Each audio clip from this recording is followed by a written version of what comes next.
Hello everyone and welcome to a new video in 2019. This is the first video where I actually talk to you, so I thought about what would be a good way to start this year.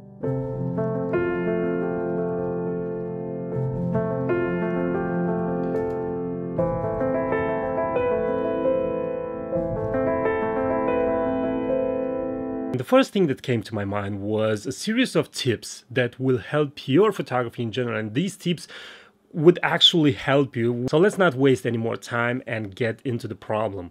The first tip that I'm gonna give you is to always ask yourself before pressing the shutter, what am I photographing here? What is the subject? What is the element that I'm most interested in? And this may be an obvious question. This may be something that, okay, we realize that whenever you take a photo, you need a subject, but it's something that it gets overlooked so easily because you're not realizing what your eyes are seeing. Our brain interprets information that receives from the eye, and our brain chooses to ignore some elements and focus ourselves only on certain elements. If you are not able to realize what are you actually looking at, then you can't photograph it. That is why you stop the car near the road, you see a beautiful vista, you photograph it, you go home, you upload your photo in Lightroom or Photoshop, and you don't like the photo because the camera captured everything and your focus was only on one element that you didn't realize. And I think this is the most important step, especially in landscape photography, because in portrait photography, the subject is right there in front of you. But in landscape photography, everything is in front of you, and if you don't realize what are you actually drawn to, what is actually the element that made you stop there, then it's almost impossible to create a compelling and interesting photo. So this will be the first tip and the most important tip.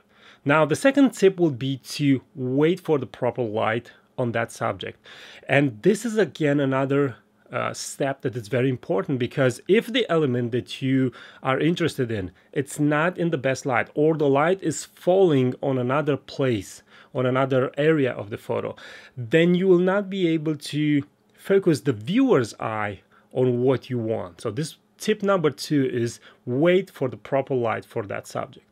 Tip number 3 would be to position yourself in a way that the element that focused your attention, or the subject, is separated from the elements in the background. Now, when you're doing portrait photography, the background has to be as simple as possible, not having all sorts of elements coming out from the head of the person in behind them, of course. But in a way, this is almost the same with landscapes, because if you want to photograph, let's say, a tree or a peak or something, I don't know. Let's take the tree, for example. If you have a hill that separates the tree in two, it goes behind the tree, but the top line of the hill goes through the tree, or you have some elements in the background that kind of blend and align their lines with the lines of the tree, then it's not a good thing. You need a clear separation. You need the viewer to look at that photo and know exactly and immediately what he or she is looking at. So this would be tip number 3. Tip number 4 is to find a composition that supports the subject in a geometrical way. And you'll understand why I'm saying this when you're going to hear tip number 5. But you need to position yourself in such a way that you have leading lines, geometrical lines, fences, trails, paths, the way the landscapes intersect and forms different shapes, especially triangles that are pointing towards your subject or your element of interest.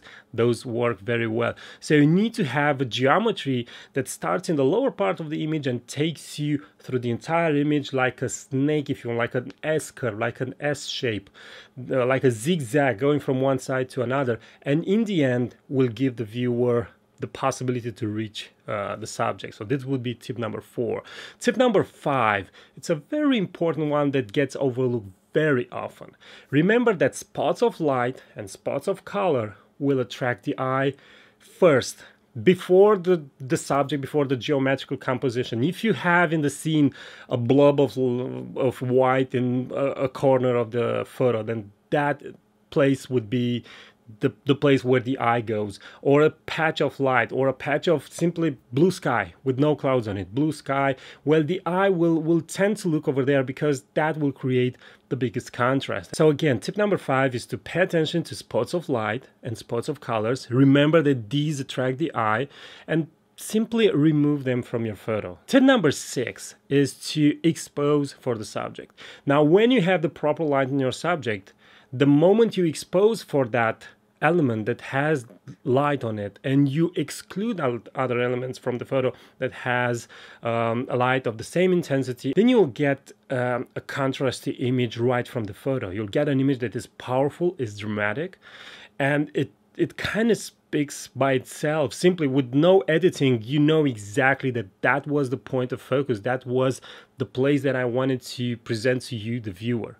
And tip number 7 is to invest in travels and experiences and not in gear. I'm a strong believer that not the gear is making the photo. Of course, you need some gear to photograph. You need a photo camera, you need good lenses, but once you get those, don't try and upgrade them every time a new product gets on the market.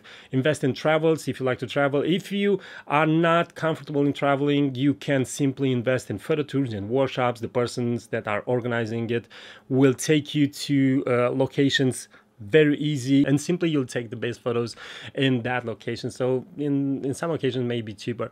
So these were the 7 tips. I hope you like them. I hope you find them useful, and if you have something to add, just use the comment section below, and also please consider subscribing to this YouTube channel. And until next time, keep on photographing, because it's the only way that you can get better. Bye bye.